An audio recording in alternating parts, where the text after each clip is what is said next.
Good evening. कैसे हो आप सब? आशा करती हूँ आप सभी अच्छे होंगे, मस्त होंगे, अपने अपने कामों में व्यस्त होंगे। मैं भी अच्छी हूँ। आज मैं श्रीमद् भगवत गीता के 13वें अध्याय का पाठ सुनाने जा रही हूँ। अगर आप लोग इस चैनल पर नए हैं तो प्लीज़ चैनल को सब्सक्राइब कर लीजिएगा। अगर वीडियो अच्छी लगे, पसंद आए तो प्लीज़ लाइक कीजिएगा और प्यारा प्यारा सा कमेंट कीजिएगा।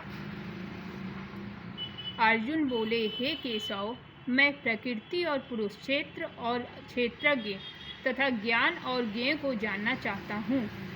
श्री भगवान बोले, हे कुंती पुत्र अर्जुन, यह शरीर संसार के भोग रूपी दुख के उपजने की भूमि है। इससे क्षेत्र कहलाता है। जो मनुष्य इसे जानता है उसे क्षेत्रज्ञ कहते हैं। हे भरतवंशी अर्जुन, तुम संपूर्ण क्षेत्रों में क्षेत्रज्ञ मुझे ही जानो, और मेरे मत में क्षेत्र क्षेत्रज्ञ का जो ज्ञान है वही वास्तविक ज्ञान है।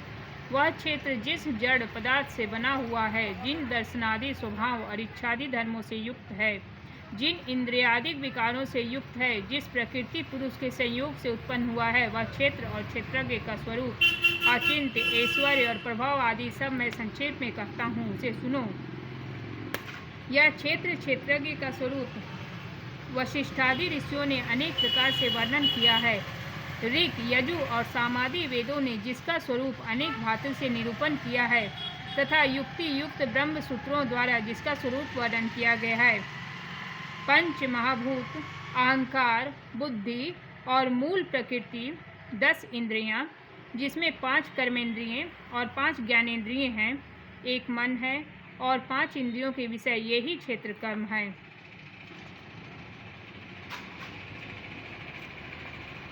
इच्छा, द्वेष, सुख, दुख, चेतना, अंतःकरण की वृत्ति, धीरज, इन सब में यह क्षेत्र बना है। इस भांति अपने विकारों के सहित क्षेत्र का मैंने संक्षेप में वर्णन किया है।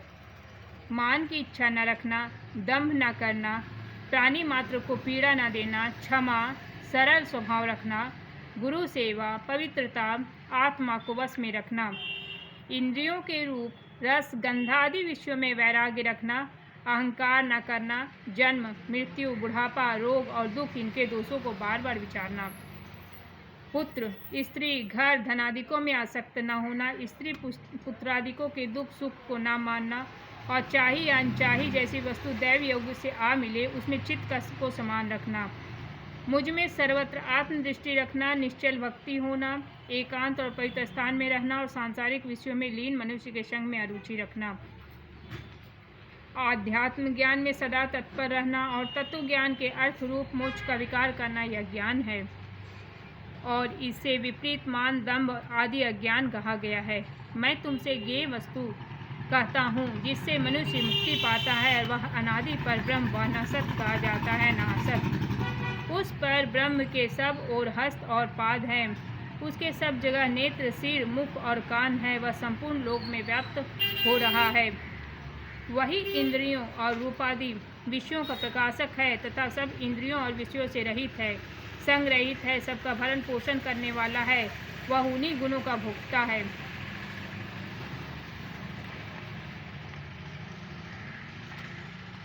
मैं अब 13वें अध्याय का महात्म्य सुनाती हूँ। श्री नारायण जी बोले, हे लक्ष्मी, अब 13वें अध्याय का महात्म्य सुनो। दक्षिण देश में हरिनाम नामक नगर था। वहाँ एक व्यभिचारिणी स्त्री रहती थी। व्यभिचार करे, मांस मदिरा खावे।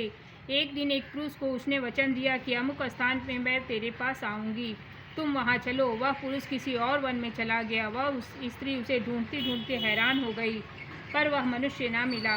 वह भी भागता फिरे। वह गणिका थक कर उस रास्ता देखने लगी। देखते देखते सारा दिन व्यतीत हो गया, प्रीतम न आया।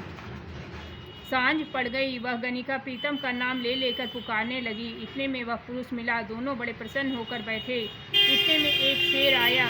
गणिका डरी। देखकर सिंह बोला, अरे गणिका, मैं तुझे खाऊंगा। गणिका बोली, तुम अपने पिछले जन्म की बात कर, तू कौन है? सिंह बोला, मैं पूर्व जन्म में ब्राह्मण था, झूठ बोला करता था, बड़ा लोभी था, जुआ खेलता था तथा दूसरे का धन हर लेता था। एक दिन प्रभात के समय घर से उठकर चला।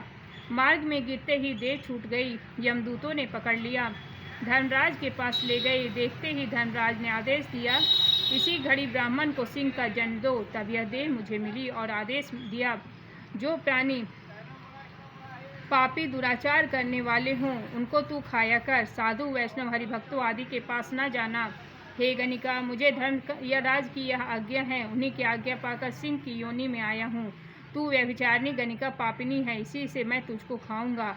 इतना कह शेर ने गणिका को खा लिया। श्री नारायण जी कहते हैं, हे लक्ष्मी, उसने गणिका की देह त्याग चांडालिनी की देह पाई। कई दिन पीछे एक दिन नर्मदा नदी के तट पर जाती थी। वहाँ क्या देखी, एक साधु गीता जी के 13वें अध्याय का पाठ करता है। उसने सुन लिया। जब अध्याय सुन के प्रसाद पाया तब चंडालिनी के प्राण छूट गए, देवदेही पाई। आकाश से विमान आया, उस पर बैठकर वैकुंठ को चली। साधु ने कहा, अरे तू कौन पुण्य किया था जिसके करने से वैकुंठ को चली है? चांडालिनी ने कहा, हे संत जी, आपके इस गीता के 13वें अध्याय के पाठ को श्रवण कर मैं देवलोक को जा रही हूँ। तब पार्षदों ने कहा, कोई ऐसा यत्न करो कि जिस सिंह ने मुझे गणिका के पूर्व जन्म में खाया था उसको भी साथ ले चलो। तब उस साधु से प्रार्थना की कि हे संत जी, गीता के एक श्लोक के पाठ का फल उसके निमित्त दे दीजिए, जिससे सिंह का भी उद्धार हो जाए। तब उस संत ने पाठ का फल दिया। तत्काल उस सिंह की देह छूटी, देवदेही पाई। दोनों विमान पर चढ़कर वैकुंठवासी हुए, परम धाम को प्राप्त हुए। तब श्री नारायण जी ने कहा, हे लक्ष्मी, यह 13वें अध्याय का महात्म्य है। प्रीति के साथ पढ़ने की बात का फल कहा नहीं जाता, अनजान में पढ़े तो भी परम धाम को प्राप्त होता है। इस प्रकार गीता के 13वें अध्याय का महात्म्य समाप्त हो गया। जी धन्यवाद।